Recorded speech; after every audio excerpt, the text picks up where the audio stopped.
La brigade territoriale de gendarmerie de Mani vient de mettre hors d'état de nuire les membres de 3 gangs accusés de meurtre, de vol de bétail et d'attaque à main armée. Ils ont été présentés à la presse. Frédéric Etienne Bassenga.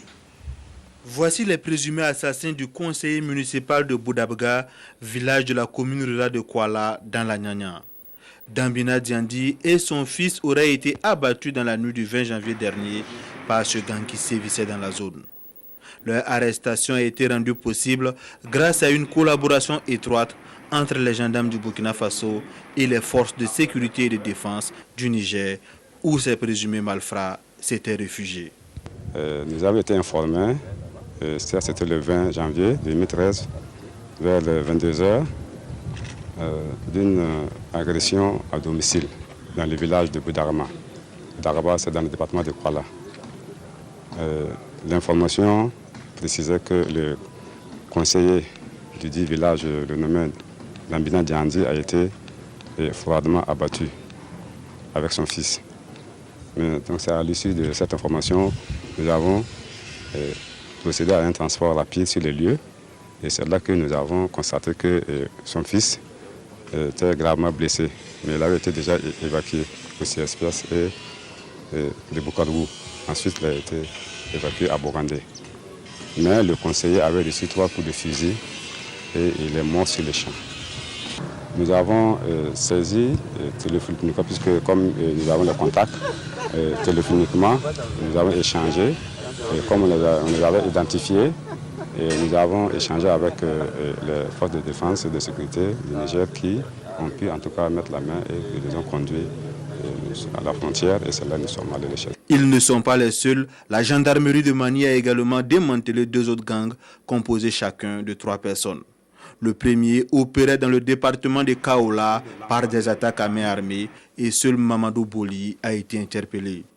Le deuxième, quant à lui, était spécialisé dans le vol du bétail. Toutes ces arrestations sont le fruit de la collaboration de la population à qui l'adjudant-chef Maurice Yamiego demande de toujours continuer sur cette lancée. Ouvrons à présent la page installation de maire. Celui de l'arrondissement numéro 7 de Ouagadougou a reçu officiellement son écharpe. Bourema Tapsoba, qui dirige une équipe de 18 membres, doit maintenant gérer 4 secteurs conformément au nouveau découpage de la ville de Ouagadougou. Pélagie Bempanome Sawadougou. C'est Bourema Tapsoba qui va diriger la mairie de l'arrondissement 7 de la commune de Ouagadougou durant les 5 années à venir. Cet arrondissement regroupe 4 secteurs et a une population de 157 777 habitants. Précédemment deuxième adjoint au maire de la commune rurale de Komsilga, il a été élu le 6 mars dernier par le conseil d'arrondissement. Ainsi donc installé, le maire et son conseil doivent s'atteler à relever d'énormes défis. En printemps, la voie même pour arriver ici, c'est tout un problème. Donc je crois que tout le monde a vécu, tout le monde a vu avec les réalités qui s'opposent en tout cas à l'arrondissement 7.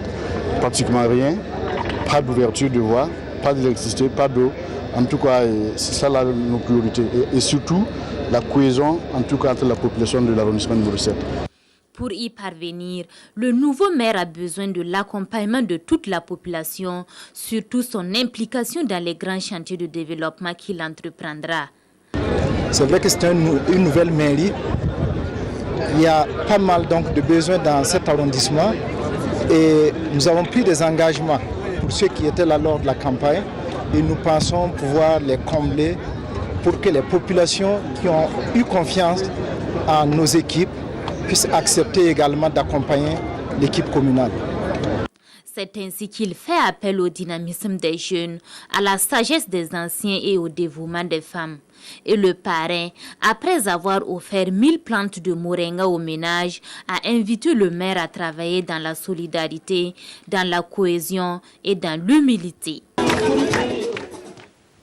Dans la commune rurale de Zabré, c'est Désiré Zagré qui tient à nouveau les rênes de la mairie.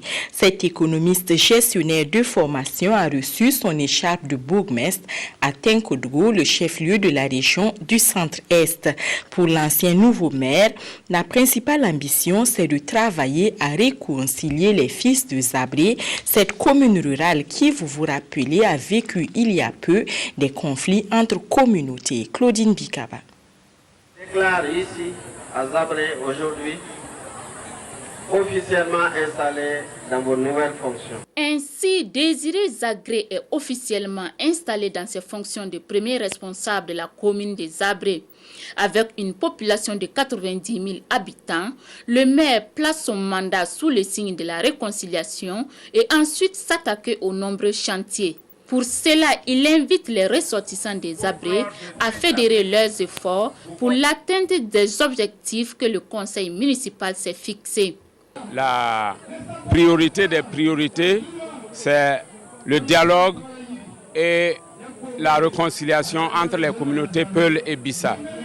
La deuxième priorité, c'est le renforcement de l'accès aux services sociaux de base que sont l'éducation, la santé, l'assainissement.